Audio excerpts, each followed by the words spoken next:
അതിലൊരു വെല്ലുവിളി എന്തായിരുന്നു എന്ന് വെച്ച് കഴിഞ്ഞാൽ ഈ ഈ മനുഷ്യരുടെ ദുരന്ത ജീവിതത്തോട് തീർത്തും അനുഭാവമുള്ളൊരു മനുഷ്യനാണ് ഞാൻ. എൻ്റെ ഐഡിയോളജിക്കൽ പൊസിഷൻ. പക്ഷെ അതിന് നേരെ വിരുദ്ധമായിട്ടുള്ള ഭരണകൂടത്തിൻ്റെ പ്രതിനിധിയാണ്. അപ്പോൾ സ്വാഭാവികമായിട്ടും അത്തരത്തിലൊരു മാറ്റം ഒരു പത്രപ്രവർത്തകന് ഒരു നടന് പറ്റും. ഞാനൊരു നടനല്ലല്ലോ. അപ്പോൾ ആ വ്യത്യാസം ഒരു പ്രശ്നമായിരുന്നു. പക്ഷേ ഈ ഈ സിനിമയുടെ കരുത്ത് അത് കൈകാര്യം ചെയ്യുന്ന വിഷയമാണ്.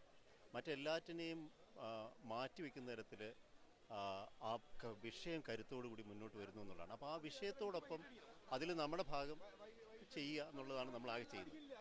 അതോടൊപ്പം തന്നെ ആ സിനിമയിൽ എപ്പോഴും ഇടയ്ക്കിടയ്ക്ക് വളരെ നിഷ്കർഷയോടെ, ഞങ്ങളൊരു ടീം വർക്കായിരുന്നു, നിഷ്കർഷയോടെ ഈ കോൺട്രഡിക്ഷൻസ് മുഴുവനും ഐറണീസ് മുഴുവനും കൊണ്ടുവരാനും എങ്ങനെയാണ് ജാതി നമ്മുടെ സമൂഹത്തിൽ ഇന്നും ഓപ്പറേറ്റ് ചെയ്യുന്നത് എന്ന് പറയാനുള്ള ശ്രമമായിരുന്നു.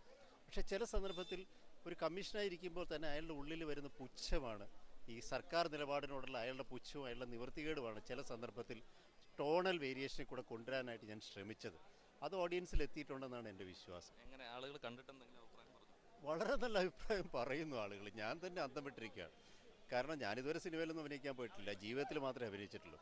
അപ്പോൾ എന്നാലും ആളുകൾ കാണുമ്പോൾ ആളുകളുടെ ഉള്ളിൽ എവിടെയോ ഇത് തട്ടുന്നുണ്ട് എന്ന് പറഞ്ഞാൽ അതിനർത്ഥം മേ ബി ആളുകൾക്ക് നമുക്ക് ഉദ്ദേശിച്ച കാര്യം ആളുകളിലേക്ക് എത്തിക്കാൻ കഴിഞ്ഞു എന്നൊരു തോന്നലാണ് ഉള്ളത്. ഈ മത്സര വിഭാഗത്തിൽ ആദ്യമായിട്ടാണല്ലോ നമ്മുടെ ഒരു മലയാളി സംവിധായക വരുന്നത്. അപ്പോൾ വിധു വിൻസന്റെ ആ നേട്ടത്തെ എങ്ങനെയാണ് കാണുന്നത്? എനിക്ക് തോന്നുന്നത് ഈ പരിമിതികൾക്കുള്ളിൽ നിന്നുകൊണ്ട് 1970കളുടെ തുടക്കത്തിൽ അടൂരൊക്കെ സിനിമ ചെയ്യാൻ തുടങ്ങിയ, അരവിന്ദനൊക്കെ സിനിമ ചെയ്യാൻ തുടങ്ങിയ അതേപോലെ പരിമിതികളുടെ ഉള്ളിൽ നിന്നുകൊണ്ട് തങ്ങളുടെ ഉള്ളിലെ കത്തി നിൽക്കുന്ന ഏതോ ഒരു അഗ്നി ജ്വലിപ്പിക്കാനുള്ളൊരു പരിശ്രമമാണ് ഇവരെല്ലാം ചെയ്യുന്നത്, ഈ പുതിയ ചെറുപ്പക്കാരെല്ലാം ചെയ്യുന്നത്. വിധു ആണെങ്കിലും സനൽകുമാർ ആണെങ്കിലും എല്ലാം. അപ്പോൾ വിധുവിൻ്റെ പ്രത്യേകത എന്താ വെച്ചാൽ വിധു ഒരു ആക്ടിവിസ്റ്റാണ്, മീഡിയ ആക്ടിവിസ്റ്റാണ്. ആ മീഡിയ ആക്ടിവിസത്തിൽ നിന്ന് ഫിലിം ആക്ടിവിസത്തിലേക്കുള്ളൊരു ചുവടുമാറ്റമാണ്. അത് ഈ സിനിമയുടെ ശക്തിയുമാണ് ദൗർബല്യമാണ്. കാരണം ഈ സിനിമ ഒരു ആർഗ്യുമെൻറ്റേറ്റീവ് സിനിമയാണ്, ഒരുപാട് ചർച്ച ചെയ്യുന്ന, ആർഗ്യൂ ചെയ്യുന്നൊരു സിനിമയാണ്. അപ്പോൾ അതിനകത്തേക്കൊരു ജീവിതം കടത്തിക്കൊണ്ടൊരു എളുപ്പമല്ല.